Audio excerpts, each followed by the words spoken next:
Time to go back now to our preseason previews. And we're going to start now with the Northern Iowa Panthers, who are getting ready to celebrate season number 125 in their proud history. A season ago, 20-13 overall, 14-6 in the Missouri Valley Conference. That was good for third place in the Valley, as they were upset in St. Louis by Valparaiso, who made that run to the semi 64-63 on Friday. And then in the opening round of the NIT, fell to SMU 73-63. But Illinois State has gotten all of the, I say all, a vast majority of the preseason hype. But boy, you got everybody back and you guys are loaded and you're going to be able to make a run at this thing. And I just feel like for whatever reason, Northern Iowa has just been able to lurk in the shadows a little bit. And don't forget, they got just about everybody back. They lost some big pieces off of last year, but 11 back, including second-team All-Missouri Valley Conference performer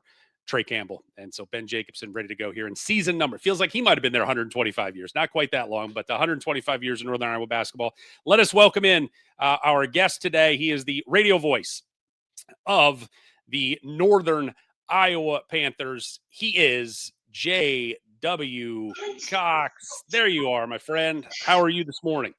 Doing great, Jeff. How are you? I'm doing great. All right, we've got 7 months now in the rearview mirror, coming out of St. Louis off a 2013 season, 20-13 season. What?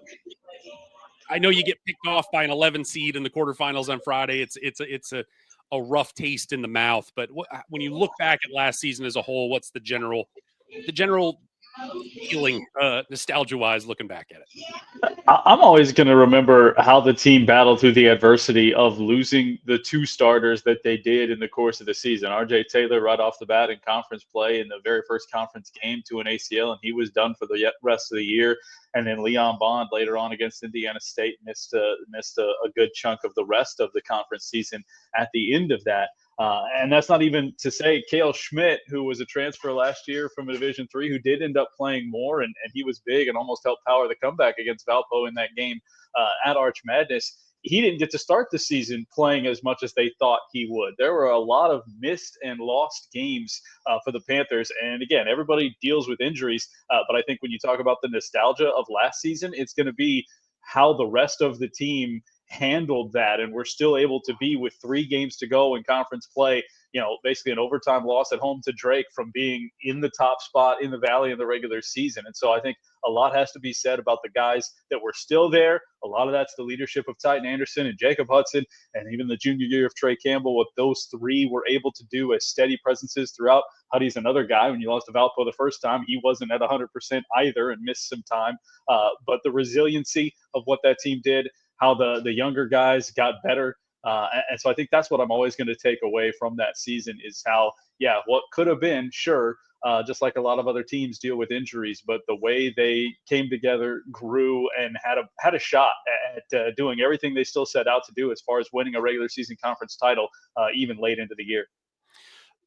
I thought look, it's the summer, it's basketball. Sometimes stuff kind of goes under the radar a little bit. I thought one of the biggest pieces of news from the summer was Ben Jacobson getting essentially a lifetime contract with Northern Iowa, that 5-year rolling deal.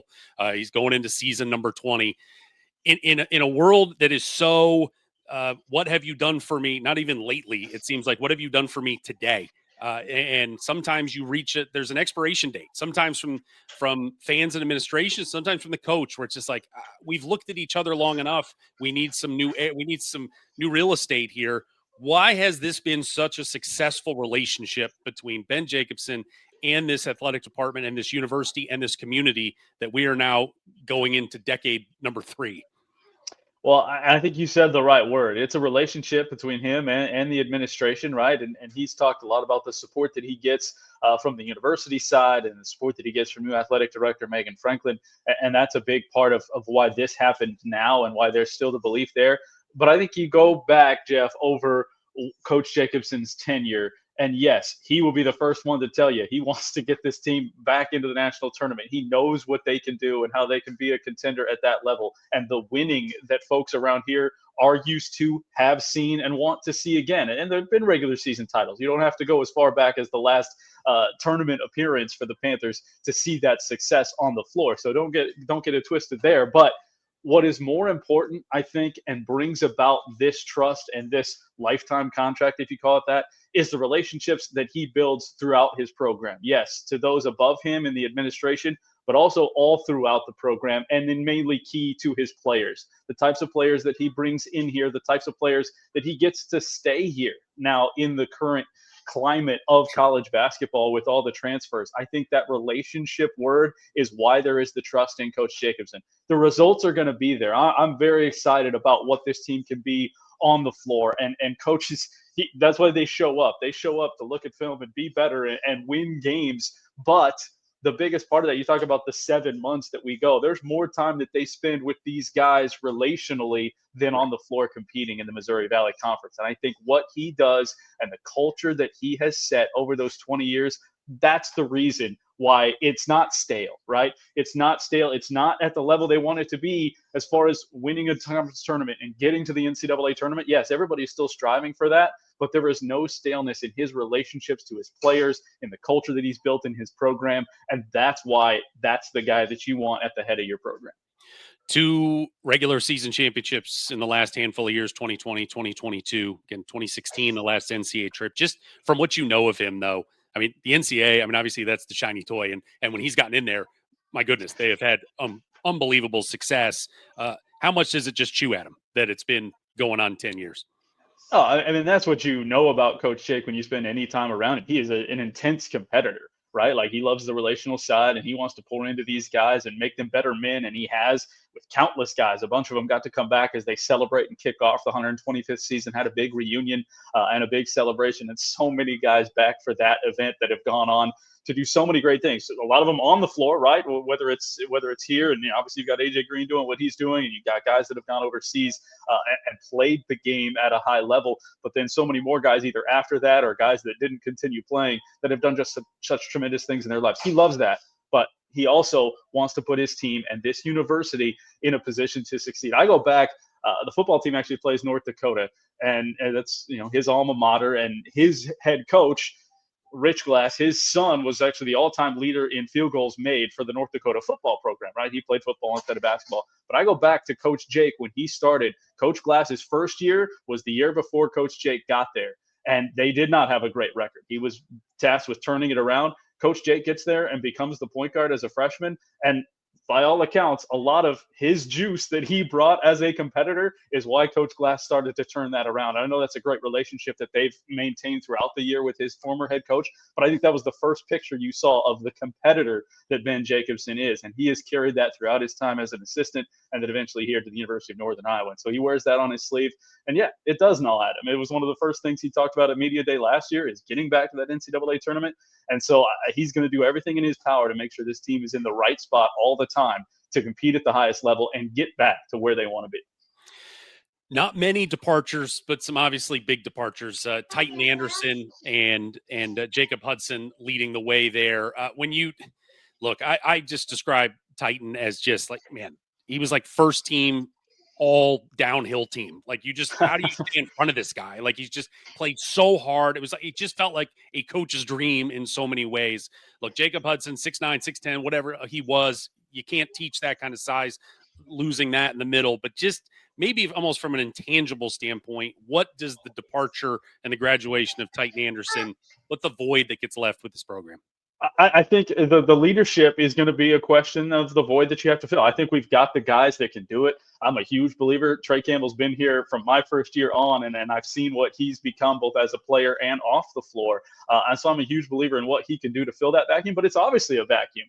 Titan, you talk about all downhill team, but he was also the all heart and soul guy of a team. He's the type of competitor. He's the type of worker that you want all of your guys to be. And then Jacob Hudson, just in his work and his outlook towards the game and the way he went about his business, sometimes quietly, but as the last year went on, he got more and more fiery too. So you can't replace two guys. And you knew going into the year that they were going to be the guys. They were coming back. They were the seniors. They had the experience. And so you knew those were going to be the leaders. And so that's kind of the point where you go into this year and you think, okay, what does that look like? We knew what Huddy and Ty would look like as leaders, but what does it look like now to have other guys step into that role and how that team feels? And again, I'm very excited about what Trey Campbell can do in that Leon Bond's a guy that, yes, what he can do on the floor and his skill and his ability, but his personality is something that I think a lot of people can gravitate towards, and the players will gravitate towards, and will help lift this team. RJ Taylor, again, a guy that was hurt last year, but he's going to play a crucial position with the ball in his hands.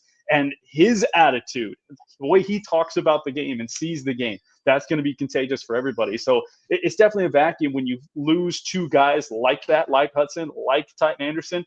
But there are guys and pieces on this team that I think and believe can fill that vacuum real quick, and already have to a certain extent as they prepare for this next season. We talk about the returners, and we'll just jump to the end about the guys that missed time last year with RJ Taylor and Leon Bond. What's sort of the health status you can offer? I mean, Bond missed a chunk, kind of came back and just gutted out the tournament to be able to play. RJ obviously had a more serious injury. What's sort of the prognosis for them right now? And will they be ready to go November 3rd? Yeah, the beauty of Leon was, he had gotten to the point where he was almost ready to get back and, like you said, compete in that Arch Madness tournament. And so him being where he was then gave him a jump start on the offseason, right? Fully committing to getting getting that knee back in shape where it needed to be. So he's furthest ahead and most to 100%, like everybody would be and expect him to be. RJ's, you still have to then not only get the strength and be where you need to be from a health standpoint in your knee and your ligaments, but then you have to get the conditioning back and you have to get the spring back and the juice back. And some of that takes a little bit longer, right? Like the full year period, sometimes that you see. So he's ahead of that and he's ready to go, and he's a part of everything that the Panthers are doing right now. But it's just getting back to that fully 100%. RJ can be the way we know RJ can be, handling the basketball, moving through traffic, springing up for some of those mid-range jump shots. So that's still going to come. It's close, and it's going to get here sooner than later. 11 returners, certainly keyed by the two leading scorers that are returning, Trey Campbell and Ben Schweiger. And I would like to just congratulate Ben on getting the Schweigers out of the league, so there's no more confusion. He wins the naming rights, and Ben Schweiger. I don't know that I've said his name probably 100 times, and every time I have to it's not Schweiger, it's not Cooper, it's Schweiger. So I'm as happy doing it how about in the scheme of the game when they're going against each other and they're going up and down the floor, and you got a Schweiger on one side and a Schweiger. That's just sense. I just had to go, like I'm a member of the family. There's Cooper and there's Ben, and yeah, we'll just exactly. So, all right. So Trey, being the all league guy, coming back, and again, he was able to just be so. I feel like it's diminishing what he did, sort of calling him a second or a third wheel. But it was like when you had those seniors and those guys that were sort of the real forward facing guys with the program, and he could kind of just maybe lurk in the shadows and just kill you because he wasn't the number one guy in the scouting report. He's going to be the number one guy in the scouting report this year. How do you feel like he's going to be able to handle that? I think what gives you confidence in how he will handle that well is when he wasn't in the shadows, it's because he was stepping up in big moments and hitting some of the biggest shots that the Panthers needed. Obviously, everybody's going to go to the buzzer beater as Titan goes downhill coast to coast against Illinois State and beats them. But so many times, whether it was a buzzer beater or just to swing the momentum of a game, there's a game against Belmont where he did that on the road, and it was needed a shot in a big moment after they had taken a big lead, and he comes up with it. Trey Campbell has that gene to step up and make the big shot. And so for me, if you're building on the foundation of that and not shying away from the moment and being the guy to welcome the moment, well, when there's more of those, right, it's not just the big moment at the end of a game or a crucial moment at a turning point in a game when they need you to be the guy throughout. And like you say, the number one guy on the scouting report, I have confidence that Trey's going to step forward and do that because of his abilities, because of his shot-making abilities. He can find his own shot as he weaves through traffic as well. He can certainly get open and knock down open set-foot threes, but I believe in his ability to find his own look, find his way to the rim. And then the other thing is he takes a lot of confidence and pride in what he does on both ends of the floor. And I don't think you can underestimate having success on one end and helping you out on another. We always talk about it, right? If you have a rough defensive day, sometimes you take that to the offensive side, or vice versa. If you're having a rough offensive day, it impacts the defense. I think the same can be true in a positive way, and it's definitely true for Trey. And he can be a lockdown defender. I thought it was one of the best defenders in the league, deserving of being on that team as well last year. And I'm pretty sure he's going to get there this year because, it's just there's going to be no mistaking it, no denying it. And so his confidence in what he's able to do defending on some of the best players on the perimeter in this league on one end of the floor is just going to buoy what he does on the other end of the floor and help the Panthers offensively as well. 11 returners, 6 newcomers. You got your field of football team over there this year. 3 freshmen, 3 guys out of the portal that sort of different pedigrees. You got Ishmael Doof out of NC State, Marino Dubravich out of Baylor, who got limited time, but young, big bodies. You're going to just roll the dice and hope that Coach Jake and the gang can develop them. And then a grad senior out of Concordia, an NAIA program, Tristan Smith, 6'6", makes literally every shot he takes. And out of those 6, and with the freshmen in those 3, is Tristan Smith the most immediate impact guy you think you're going to be able to lean on this year? Yeah, I mean, you go with a guy who's, no matter what the level, right? And this echoes something Coach Jake talks about all the time. We've discovered here in the world of college basketball as it is that given the right player, the level doesn't matter, right? There's a lot that's going to transfer. And for me, I look at Tristan and 4 years of developing his body, developing his game to play at the NAI level and to play successfully there. That's what's going to make him ready to step in and the moment's not going to be too big for him, even though it's going to be a step up in competition, in arenas, in all of this kind of stuff. But the preparation that he's put in over 4 years, that's going to be huge for him to be able to step in and contribute. And physically too. I mean, he's just an absolute specimen of a guy who can do a lot of things for you. He can jump out of the gym. He can shoot, like you said. He can make just about everything he throws up there. He's seen big moments in NAIA playoff games. And so, again, yes, everything does level up when you get here, and we all understand that, and there's still a learning curve for anybody who makes that jump. But when you talk about most ready, I'm excited to see what he can do from day one, and I know they've been excited to have him around as a member of this team that's helping make everybody better with that experience that he brings to the table. Yeah, almost 21 points a game, shot 68% from the field. You'll roll the dice on that for sure. Schedule wise, boy, I was reminded today when I was doing the homework on this, 7 home games, which is just fantastic in the non-conference. Still waiting on the conference schedule. Maybe we can get that before the season starts. 7 games, and then just you get 2 road trips to California that you kind of double up there with the Acrisure, where you're going to get Loyola and then San Jose or Tulsa. You're going to go return the game to UC Irvine. You go out to St. Mary's. Boy, the travel budget is slim, which is great for you guys. But what do you think overall? I mean, I think you're neutrals in a ways. I look at your schedule as one of the top teams in the league. It's all about metrics. What do you have to do to make the computers happy? You've got all Q3s and Q4s at home that you hopefully take care of business, and you got Q1s and 2s on the neutrals and on the roads that it's like it sets up. If you guys can handle things, I feel like it's going to set you up really well. I think it's hard. You talked about it a little bit in your first segment there. I mean, it's harder and harder to do for Valley teams, but credit to this coaching staff and credit to everybody involved, right on the other side too, because it takes 2 to tango there to get these games and keep these games on the schedule.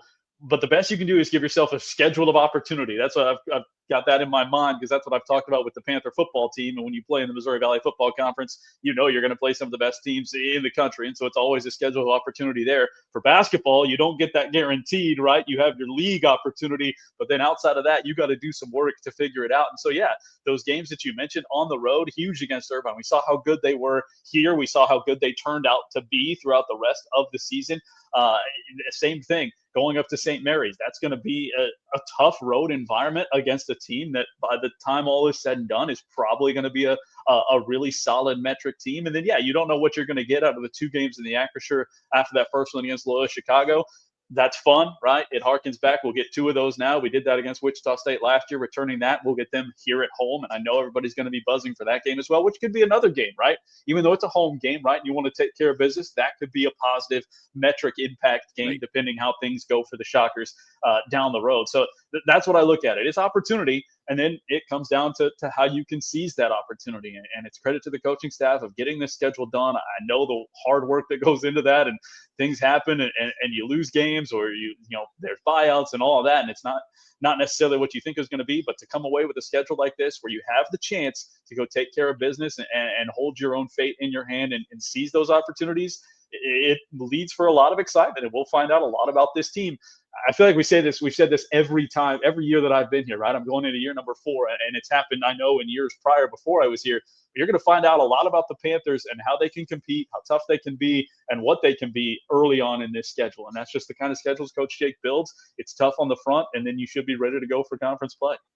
Last question before I let you get out of here. We finally got the preseason poll. part of it.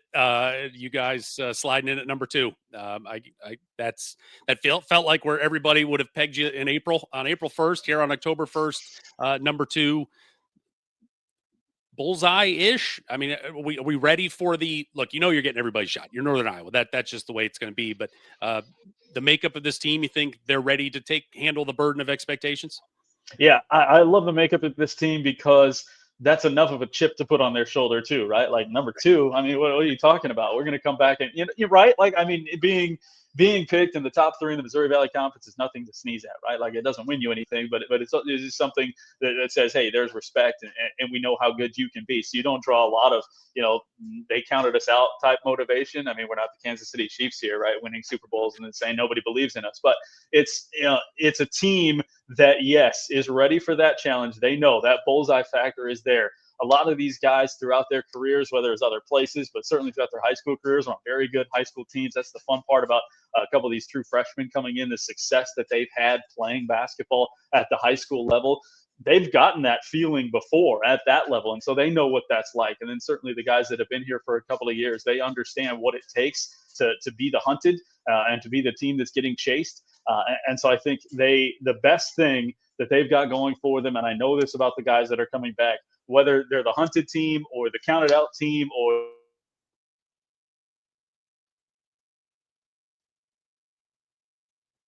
Did we lose them? Same, no matter what's going on or no matter what the expectations might be. And this team, this coaching staff, they're committed to putting in that work, and that's going to put them in the best position to succeed against the non-con schedule that we talked about and against the conference schedule and all the way into March. He's JW Cox. He is the radio voice of the Northern Iowa Panthers. Thanks for tearing yourself away from daddy duty today. And I'll let you go back. You're still over there. That's good. Still breathing. That's all we need this morning. Yep. So, JW, thank you. We'll talk soon. Appreciate you. All right.